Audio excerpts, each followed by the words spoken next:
Every day in Canada, 200 people attempt to end their lives, and 11 of them actually die of suicide.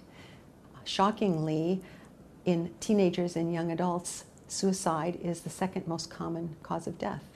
We also know that there are a number of vulnerable populations that are at even greater risk. So people who've experienced trauma, abuse, either physical or emotional in their lives, individuals who are members of the LGBT population, First Nations, and other Indigenous people are at particularly high risk. September 10th is World Suicide Prevention Day. This is a time when we're going to be hearing a lot about plans to reduce suicide rates.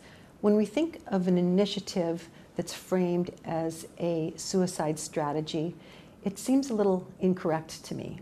Suicide is a very, very bad outcome, most of the time, of a mental illness. 90% of people who die of suicide have a mental illness. What we actually need to do is understand why people are driven to this, and that entails a strategy that approaches care for people with mental illness.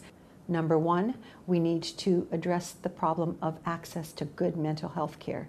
Number two, we need to educate people on the risk factors for suicide and the tools to assess that risk. Number three, we need research that defines better treatments for individuals who have treatment-resistant mental illness. We need to stop reinventing the wheel.